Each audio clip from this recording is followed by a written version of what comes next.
And I rise today, Mr. Speaker, with a to whom it may concern message. To whom it may concern, ethnic cleansing in Gaza is not a joke, especially when it emanates from the President of the United States, the most powerful person in the world, when he has the ability to perfect what he said. Ethnic cleansing in Gaza is no joke, and the Prime Minister of Israel should be ashamed, knowing the history of his people, to stand there and allow such things to be said. Ethnic cleansing has been a crime against humanity. And I stand here today in the well to denounce what was said, to denounce what the president said, to denounce the complicity of the Prime Minister of Israel, and to remind people that Dr. King was right. Injustice anywhere is a threat to justice everywhere. And injustice in Gaza is a threat to justice in the United States of America. I rise to announce that the movement to impeach the president has begun. I rise to announce that I will bring articles of impeachment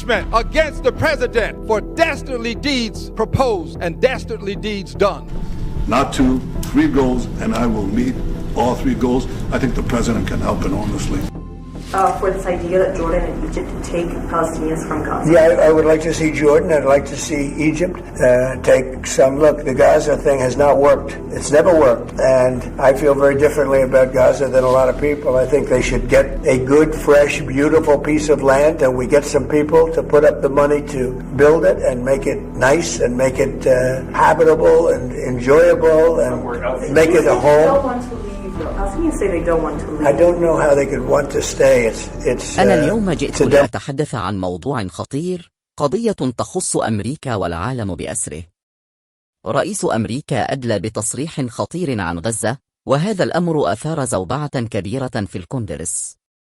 القضية لم تعد مجرد كلام، فهناك أشخاص يسعون جديا لاتخاذ إجراءات رسمية لعزله. قالوا إن ما يحدث في غزة ليس مجرد نزاع عادي، بل هناك تواطؤ ضد الإنسانية، وهذا ما دفع الكونغرس للتحرك. رئيس أمريكا أدلى بتصريحات يراها العالم بأسره تحريضية وخطيرة، والآن هناك عضو في الكونغرس يريد استغلال هذه الفرصة لاتخاذ خطوة كبيرة ضد الرئيس. هذا العضو معروف منذ زمن بمعارضته لترامب، وقد حاول عزله أكثر من مرة، لكنه الآن يقول إنه يمتلك أدلة قوية، بل إنه يراهن على القانون والدستور لإتمام عملية العزل. لكن السؤال الكبير، هل سينجح في هذه الخطوة؟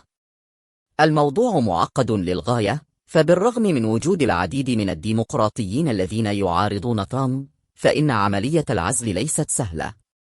تتطلب هذه الخطوة دعما سياسيا كبيرا لكي تتم، والجرين ليس أول من يحاول، ولكن هذه المرة مختلفة بسبب التهمة الخطيرة التي يركز عليها. الكونغرس لديه آليات قانونية تمكنه من عزل الرئيس، لكن الأمر يتطلب موافقة الأغلبية، ثم بعد ذلك يجب أن يمر القرار إلى مجلس الشيوخ، وهو من يقرر المصير النهائي. المشكلة الكبرى تكمن في أن الحزب الجمهوري يقف بقوة خلف ترامب، والتجارب السابقة أظهرت أن الجمهوريين قادرون على حمايته. لكن هذه المرة الوضع مختلف، لأن ترامب يخوض ولاية جديدة، وتصريحاته عن غزة جعلت العالم كله ينظر إليه كشخص يحرض على التطهير العرقي. إذا تمكن الجرين من جمع دعم كبير داخل الكونغرس، فقد تأخذ الأمور منحا جديدا. ولكن هل سيتوحد الديمقراطيون ضد ترامب أم سيظل الانقسام داخل الحزب قائما؟